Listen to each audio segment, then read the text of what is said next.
2. Welcome to our VE Day themed assembly. Can I look now? I can't see through them. They're very, very old and very dirty. There we go. Okay, welcome Prep 2. This is our VE Day themed assembly.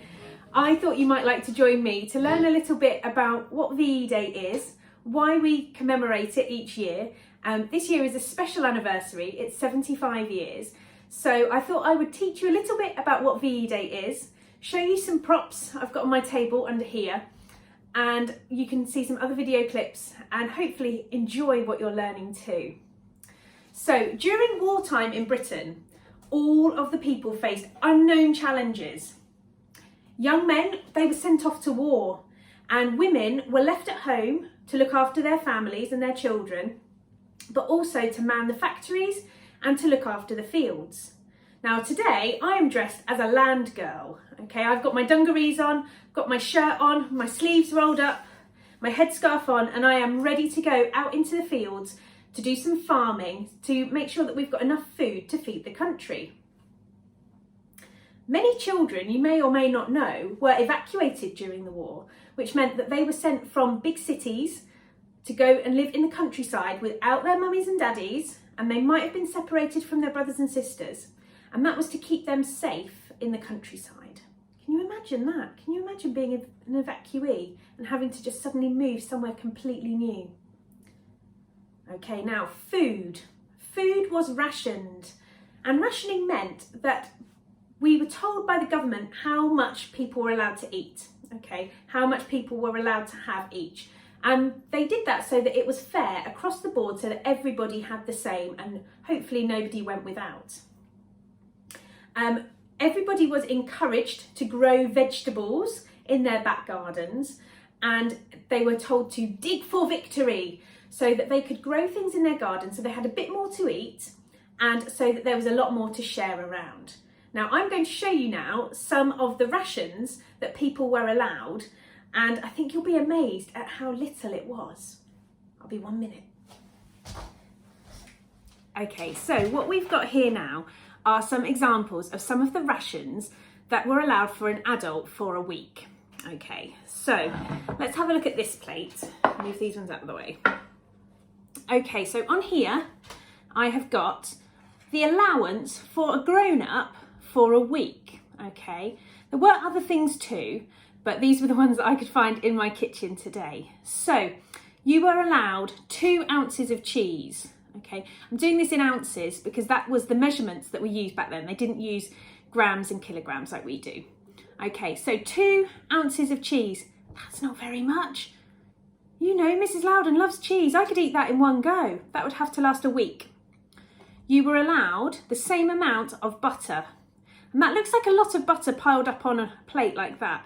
But you can imagine that would have to be spread between all of your sandwiches or your toast, or if you were baking a cake, any time that you would use butter, that was all you were allowed.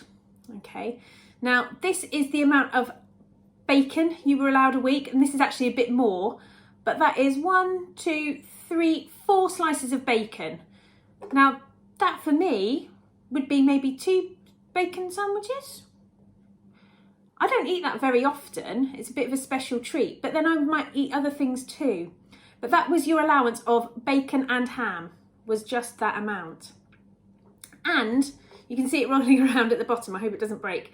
1 egg, that's all you were allowed, 1 egg per adult, okay? So it would be a good idea if you had a chicken or chickens, because then you might end up with a few extra eggs as well. Now, if you were making a cake, you'd have to use probably half or maybe all of your family's allowance to make a cake using eggs, butter and sugar. I'm going to show you the sugar now. Okay, so this is 8 ounces of sugar in here. Now, that again, you might think, oh, that's a lot of sugar, because we try and be careful with the amount of sugar we eat, but that would be your amount of sugar for everything that you were allowed in a week. So if you were making a cake, that wouldn't be a lot, okay? Now, I also have one that is quite an important one for me. Tea. I've got my little teacup here. Now in here is some loose tea, because in the 1940s during wartime they probably didn't have tea bags like we have them. They would have their tea as loose leaf tea, and then you would strain it with a teapot. Now that is not very much tea. That's not going to get you many cups of tea. So you would have to really be careful about when you are using your tea, and you might just have 1 or 2 cups a day if you were lucky. So people had to really think about what they were cooking, how much they were allowed to eat. And it would have been very difficult, wouldn't it, Prep 2, if you had only this amount to eat for your week. I mean, there were other things that they could have too. Adults could have up to 3 pints of milk, which again, we go through milk very quickly in our house. That would be something that we would struggle to do. So people during the war, they would have to really work hard to use what they had and to make different recipes, adapting them to what they had. Now, in your topic work this week, there is a VE Day party pack, and in that party pack there are some wartime recipes for different things that you could use to make something like a little treat, using maybe some ingredients that you wouldn't normally use. And that's because during wartime, as you can see, they were very limited on what they could have. I thought I'd show you something very special that belongs to me. Now, can you see this? Let me see if I can get it to focus. There you go. This is a badge that belonged to my great-grandmother, who I called my Nan. And my Nan gave this to me when I was a teenager, I think. And this was her badge from the end of World War II. And you can see on there that it's got the Union Jack flag, and it has got flags of all different countries from around the world, with a V for victory and the words peace and freedom. And this was hers, and she wore this at the end of the war as a way to celebrate that the war was over. You can see it's just a little pin badge, and it wouldn't have cost her very much money, but it's very special to me now. It might even be nice if you had a go this week at making your own V for Victory badge that you could wear at home. I think that would be a really fun thing to do, and I would love to see any picture of your own VE Day badges, just like my one. Can you see the posters that are up and around me here? Now, posters were used during the war as a way to share information. They didn't have the internet, they didn't have TV news like we do today. It was a way to share information and to persuade people to do different things. Now, my favourite one from the war, or one of my favourites, is up here. And it says, go through your wardrobe, make do and mend. And this was something that was really important during the war, because people had to fix things, they had to mend things that were broken, because it wasn't possible to go to the shops and buy new things in the way that everyone was used to. The factories that made clothes, the factories that made toys, they would have to be repurposed and made to use different things so that they could make things for the war effort. So people had to fix, people had to mend, people had to make do, because we wanted to make sure that things lasted as long as possible, and we didn't want things to go to waste. And actually that's something that I still believe in today, and I think it's something that we should try to do a bit more of. At night time, people were encouraged to stay at home because all of the lights were out in the cities and in the towns. So that included street lamps, and cars were not allowed to have their lights on. And in houses and in pubs and other places that were open at night, the blinds had to be drawn, people would use blackout blinds, and the lights had to be turned off where possible. And that was so that enemies that were flying in planes over the country couldn't tell where the big cities were, and it made it more difficult for them to then hurt the people in this country. Now the war, it started in September in 1939, and VE Day, which we are commemorating this week, it stands for Victory in Europe Day, and that was May the 8th in 1945. However, the war did continue for a few more months, and it didn't end fully across the world until September 1945. Now, just because the war was over didn't mean that everything was back to normal straight away. The hardship and the rationing did continue for quite a few years as the country had to adapt and change and get back on its feet again. But Britain was famous, and it still is, for the teamwork and the spirit of the people that worked together during this very hard time to make Britain back to normal again so that everyone could carry on with their day-to-day lives. And I think that that is something that we can learn from today.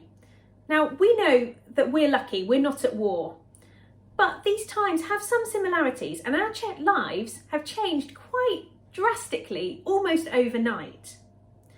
We have some restrictions on the things that we can do. It's a lot more difficult for us to go outside now, and it may be that in the shops you can't always find things that you want to. It's not quite as bad as rationing, but it's a little bit of an adaptation for us. We're lucky. During the war, people would have to write letters to share their news with their friends and families. Maybe they were posting things overseas to soldiers and back again, and letters would have taken a long, long time to come. We're lucky, aren't we? We can pick up the phone, we can send a text, we can do FaceTime. It's very easy for us to stay in touch. And most of all, it's easy for us to stay safe, isn't it? We can stay at home as much as possible, and we don't have the worries of air raid sirens going off at night and waking us up. Now, after VE Day, there were lots and lots of parties.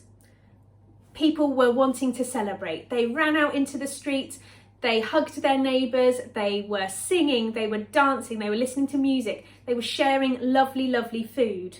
They were enjoying that the war was over and that they could be very happy in that. There was hope and happiness filling the country once again after a time where it was really, really sad and people were very worried.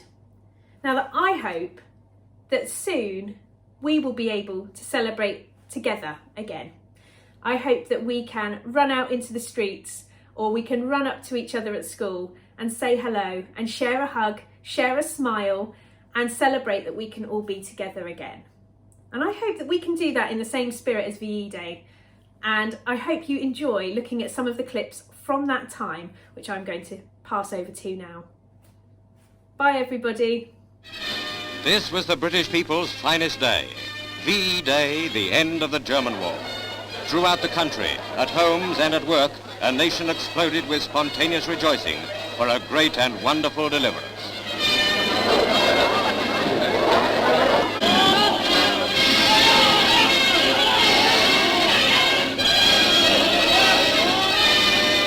The great news ran through the land. Manchester, Glasgow, Cardiff, Birmingham, London, in every town and village, big and small. And the true quality of Britain was seen in the manner of our rejoicing. Out came the flags. Nationwide was the celebration. For children, so many of whom have known nothing else but war, this day must have seemed like an entry into Never Never Land. Even the soberest overflowed, and not a few flowed over. 6 long years, and all-embracing jubilation rings out in the victory peal from St. Paul.